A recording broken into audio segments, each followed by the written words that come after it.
Ini juri deh, dia udah duluan, silakan. Terima kasih Pak Menteri. Sisilia dari Metro TV Pak bertanya, yang pertama, apakah nanti Kementerian Kesehatan akan menaikkan level ini menjadi status kejadian luar biasa atau KLB? Kemudian yang kedua, terjadi peningkatan signifikan sejak bulan Agustus, Pak Menteri, apakah ini artinya memang terjadi kelalaiankah sejak bulan Agustus untuk obat yang diberikan para dokter maupun di apotek? Kemudian yang ketiga, butuh waktu berapa lama bagi Kementerian Kesehatan untuk memastikan obat-obatan ini aman karena masih diteliti? Dan yang terakhir Pak Menteri, mana koordinasi antara pemerintah pusat dengan pemerintah daerah terutama untuk fasilitas kesehatannya? Terima kasih Pak Menteri. Jadi yang pertama tadi status KLB kita udah diskusi, belum masuk status KLB. Yang nomor 2 tadi mengenai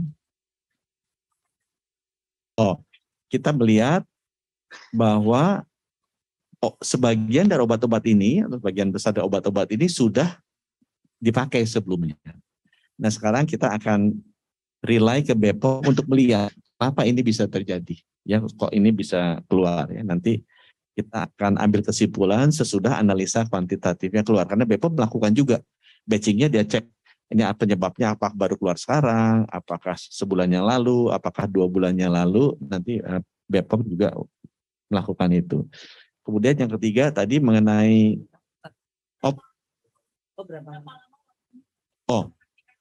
sekarang kita menggunakan labnya Kementerian Kesehatan tidak mampu melakukan analisa kuantitatif tadi kan, karena walaupun ada senyawa berbahaya tadi, selama itu di bawah ambang batas kan boleh. Yang memiliki kemampuan ini adalah BPOM, dan juga kemarin kita dibantu sama lab dari polisi, dan kita udah bicara juga dengan Pak Kapolri, nanti dibantu supaya lebih banyak lagi. Nah cuma memang obat-obatannya ordernya kalau nggak salah, ini kan ada ratusan yang ada di sini ya, itu yang mesti diuji. Nah kembali yang kita tekankan di sini adalah, seperti yang tadi disampaikan Bu Elin dari BPOM, kewajiban itu sebenarnya ada di industri. Dan kita juga udah ngomong ke industri, supaya bisa lebih cepat, industri lah yang melakukan, nanti disertifikasi oleh BPOM. Tapi BPOM tetap mengontrol, karena itu memang fungsinya sebagai regulator. Ya, jadi kita minta untuk mempercepat itu dilakukan oleh industri, tapi diverifikasi oleh BPOM, apakah labnya udah benar, cara udah benar. Kalau misalnya BPOM merasa perlu double check lagi, dilakukan sendiri oleh BPOM.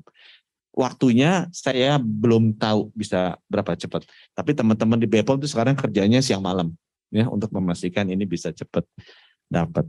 Yang keempat tadi terakhir mengenai koordinasi dengan pemerintah daerah, kita sudah ngirim surat Ibu kapan ke daerah-daerah itu? Mungkin udah sejak 27 September sebenarnya kita udah kirim surat-surat ke daerah mengenai protokol perawatannya. Cuma waktu itu kan kenaikannya belum tinggi sekali kan. Kemudian di Oktober kita juga udah kirim lagi, sudah lakukan video conference dengan kepala dinas kesehatan baik itu provinsi dan kabupaten kota, dan mereka sudah tahu, termasuk dokter-dokternya juga. Jadi lewat IDAI, lewat Ikatan Apoteker Indonesia kita sudah bicara. Sehingga selain lewat jalur formal pemerintah, kita juga lewat jalur profesi sudah kita lakukan. Semangat ya. Silakan.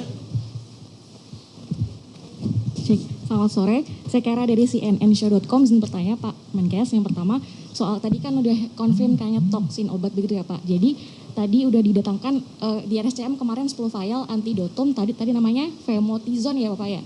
Nah ini rencananya berapa jumlah, katanya kan tadi Pak Menkes akan menambah jumlah berapa vial atau dosis yang akan didatangkan ke Indonesia, dan kemudian karena kami kan dari Singapura, apakah akan adopsi di negara lain, dan juga manfaatnya ini selain mengikat racun ini seperti apa teknis manfaatnya, begitu boleh dijelaskan Pak. Yang kedua, ada usulan sejumlah pihak untuk Kemenkes memproduksi pil pediatrik untuk anak sebagai ganti obat sirup, karena tidak semua anak bisa minum puyar, tablet dan lain-lain begitu Pak. Apakah ada rencana ke sana?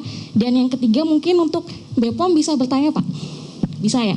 Jadi kan ada di publik mulai menanyakan begitu Pak, karena kan kalau kita disebutkan bahwa polyethylene glycol itu kan tidak berbahaya sebagai obat pengencer begitu.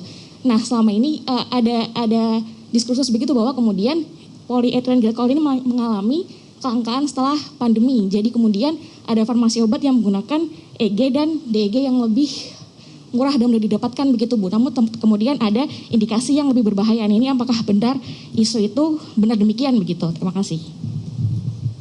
Jadi yang pertama obatnya memang kita nggak punya. Kita kemarin datengin dari Singapura. Saya baru kontak rekan saya Menteri Kesehatan Singapura sama di Australia yang dekat kan, yang paling dekat.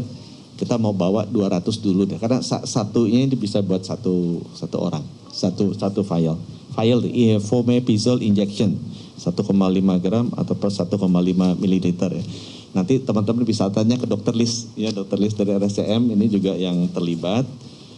Saya di update-nya tadi adalah satu orang butuhnya satu vial. Ada beberapa kali injeksi tapi bisa cukup satu vial. Dan kita akan bawa itu 200. Kalau supaya cepat di hand carry dulu. Jadi kalau misalnya nanti nih saya tunggu dibalas nih sama teman saya di Singapura, dia bilang oke, nanti aku cek dulu, kalau ada nanti kita kirim orang malam ini untuk kita bawa. Sehingga bisa kita distribusikan ke rumah sakit. Nah, pertanyaan keduanya tadi ke saya apa ke BPOM? Opel pediatrik. Jadi dengan ini makin sedikit tadi listnya, sebenarnya jadi lebih terbuka. Nggak semuanya obat-obat kan jadi tertutup ya. Tapi kalau yang ada di list ini dan memang tidak ada alternatif lain di luar sirup, ya kita harapkan para apoteker dan para dokter meresepkan dan meracik obatnya seperti itu. Dan kita sudah bicara dengan Ikatan Dokter Anak Indonesia, kita juga semalam sudah bicara dengan Ikatan Apoteker Indonesia, sudah kita sampaikan. Jadi mereka berkomitmen juga untuk membantu. Yang ketiga mungkin saya serahkan Bu Elin masih ada dan mendengar nggak tadi pertanyaannya? Silakan Bu Elin.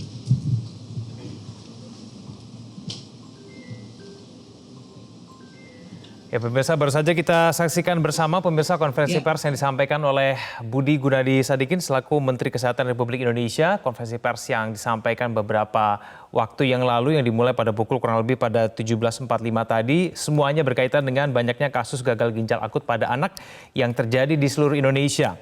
Dari temuan Kementerian Kesehatan terdapat 241 kasus gagal ginjal akut pada anak yang dilaporkan kepada Kemenkes, di mana kemudian 133 kasus diantaranya menyebabkan meninggal dunia atau sebanyak 55% dari kasus. Dari penelitian dan juga kajian yang dilakukan oleh Kementerian Kesehatan, peningkatan ini terjadi dimulai sejak pada bulan Agustus, yaitu ada lonjakan kasus sekitar 36 kasus. Hal ini kemudian diikuti oleh kajian selanjutnya di bulan September dan hasil penelitian menunjukkan bahwa memang banyak balita dengan usia di bawah 5 tahun yang mulai terserang penyakit gagal ginjal akut dengan gejala klinis dimulai dengan demam, kehilangan nafsu makan, tidak bisa ke belakang ataupun buang airnya sedikit begitu. Di bulan Oktober, pemirsa, WHO mengeluarkan rilis mengenai kasus di Gambia. Rilis ini mengatakan bahwa ada senyawa kimia yang diduga kuat menyebabkan kasus di Gambia, yaitu etilen glikol. Kemenkes pun akhirnya melakukan tes toksikologi kepada anak-anak yang terjangkit gagal ginjal akut dan kemudian akhirnya ditemukan 7 etilen glikol pada 11 anak.